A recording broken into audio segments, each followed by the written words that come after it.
Salut à tous les amis, bienvenue dans ce nouveau vlog. Sache que au moment où je te parle, cette pièce vient juste de sortir, donc j'espère que ça va te plaire et que tu vas pouvoir en profiter. En attendant, n'oublie pas de t'abonner à la chaîne, c'est super important pour moi, de mettre un petit pouce en l'air, pour le référencement ça fait toujours plaisir, et puis dis-moi en commentaire ce que t'en as pensé. Je te souhaite une bonne vidéo. Alors aujourd'hui, je vais vous présenter une nouvelle pièce qu'on m'a emmenée pour faire du test, et franchement je suis super content parce que je me sens vachement privilégié. C'est pas encore sur le marché, ça va pas tarder et je pense que tous ceux qui sont dans le monde de la mob, ça va vous faire plaisir. Alors, tu l'auras compris, hein, voilà, cette belle poulie avec un embrayage dedans.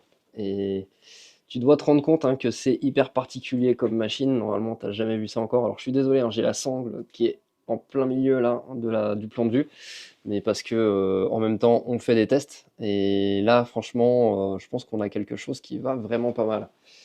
Donc, c'est Doppler qui fabrique ça, tu l'auras vu marqué sur la poulie, et j'ai une personne hein, qui est venue me voir directement de chez Doppler pour ça, et qui m'a demandé voilà, si on pouvait faire des tests, et de préférence sur un truc qui watt, hein, pour vraiment mettre la pièce en contrainte, hein, pour solliciter au maximum l'embrayage.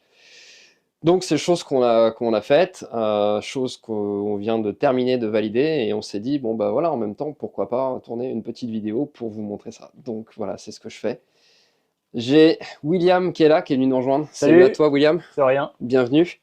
Alors, parle-nous un petit peu de ton produit, c'est toi qui as développé ça? Ouais, c'est exactement. C'est une poulie qui s'inspire des principes de tout ce qui est Tmax, donc un système à disques, Ok, des disques garnis qu'on peut en trouver sur les gros cubes et sur les maxi scouts, ok, de grosses super. cylindrées. Le principe est très simple, on a des galets comme sur un variateur à Ouais, l'intérieur. donc par contre ça s'appelle galet, mais c'est pas des galets qu'on met dans un variateur, c'est juste le même principe. C'est le même principe, sauf que c'est beaucoup plus lourd. Ouais, Le déplacement est moins important. Le but c'est de se déplacer sur uniquement 1 ou 2 mm. d'accord, On vient pousser un premier disque d'appui en métallique qui vient écraser un disque garni, puis ouais, ainsi de suite. On en a deux disques sur la poulie. d'accord, Et une fois que les deux disques sont envoyés, on a une surface de contact qui est beaucoup plus importante que sur une mâchoire. ouais, Et sur une mâchoire, on vient souvent par arc-boutement se coincer, donc sur une partie très courte de la pièce. ouais. Alors que là, on a la surface multipliée par deux sur deux disques, donc on prend beaucoup plus d'efforts et la restitution est bien plus importante. Donc le but de ça, si j'ai bien compris, c'est vraiment d'utiliser au mieux la puissance d'un moteur et d'avoir quelque chose qui soit plus réactif. Ouais, donc quelque chose de plus réactif, plus compact aussi. Ouais, donc Euh, pour embarquer moins de poids sur la poulie. Moins de poids, alors le poids pas forcément parce qu'il y a beaucoup d'éléments en mouvement, mais la compacité permet de garder passer derrière des carters de capotage qui avant on était obligé de découper pour Ah oui, optimiser la exact, oui, coche. c'est vrai, ouais. Là sur la plupart des véhicules ça passera sans Sans modification. modif. Ok. Et ça évite de déporter le cale-pied gauche aussi avec Oui, sa centrée. également, c'est vrai. Petite particularité de cette poulie-là, elle dispose à l'intérieur d'un système, je ne sais pas si on va bien le voir. Ah, pour démarrer, comment ça se passe? Pour le système de démarrage, en piquetage, en fait, c'est le même principe que sur le SPX. On n'a pas été chercher spécialement très loin, on reste dans Ouais, le linéaire de la mob. On a un petit pion qui vient se balader, ouais, on s'enclenche à l'intérieur, puis on vient lancer la poulie. ok, Le gros avantage, c'est que par rapport à un système qu'on avait sur la ER2, où c'était un roulement roue libre à l'intérieur, ouais, qui ne permet pas de pousser la mob à l'arrêt sans l'entraîne moteur. ouais. Là, on peut continuer à avancer avec le véhicule directement à l'arrêt, soit en marche avant ou en marche arrière. Mhm. Et puis lorsqu'on veut le déclencher, on enclenche le système. Ouais, ok. Donc, ça permet de faire un Donc, gain. roue libre et système de démarrage à la poussette, Ouais. standard, voilà. Et le fait d'avoir deux roulements à l'intérieur plutôt qu'une roue libre, Alors, tu peux nous montrer ça? ouais. Donc là, on a deux petits roulements. Normalement, il y a Ok. une entretoise à l'intérieur pour les Ouais, bagues, là, qui on est l'a pas sorti tout à l'heure. sorti tout à l'heure. Le gros avantage de ça, c'est qu'il y a moins de jeu que Ouais, sur une roue libre classique, qui nécessite forcément un jeu pour le fonctionnement. d'accord. Là, on va être sur quelque chose de beaucoup plus fiable. Bon, génial. Donc, sur le papier, c'est vraiment top. Et je peux déjà te dire en avance que tout de suite, maintenant, ça fonctionne. Donc, on va pas perdre plus de temps que ça, direct, hein. On va mettre la pièce en contrainte sur la mob qui est juste là, hein. Donc, mob qui m'a été prêtée par un client, que je remercie d'ailleurs, hein. Grand merci à toi, Julien, c'est vraiment top. Donc là, pour te donner une petite idée de ce avec quoi on va utiliser cette poulie, en fait, hein, on est sur un sans fast de nitro monté sur des carters taille et masse, carbut 34, échappement KRM, etc. Bref, toute la config qu'il faut pour fonctionner, et vraiment tout ce qu'il faut pour mettre le plus de contraintes possible là-dessus. Maintenant, c'est parti, on teste ça directement.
Alors tu vois, après quelques tests, hein, donc là il y a vraiment, t'as vraiment plusieurs courbes différentes.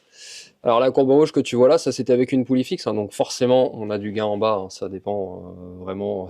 Avec une poulie fixe, tu peux pas partir à zéro, sinon t'imagines bien que le moteur il est calé.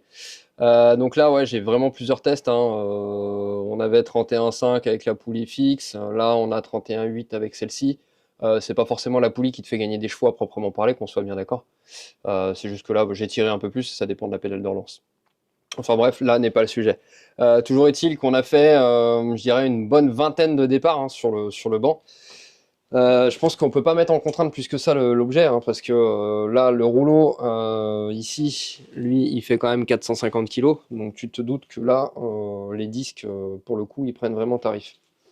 Une petite précision, hein, si les gens ne connaissent pas les systèmes d'embrayage à sec, c'est vrai que moi je parle de ça, pour moi ça me semble évident, mais voilà, je me mets aussi à la place des gens qui ne connaissent pas, hein, c'est normal, le bruit un peu de ferraille, si je puis dire, hein, quand on a ralenti, le gling-gling, c'est normal, c'est des embrayages qui sont à sec, qui ont toujours un petit peu de jeu de fonctionnement, et étant donné qu'ils ne sont pas enfermés dans un carter et dans un bain d'huile, tu les entends, c'est obligatoire.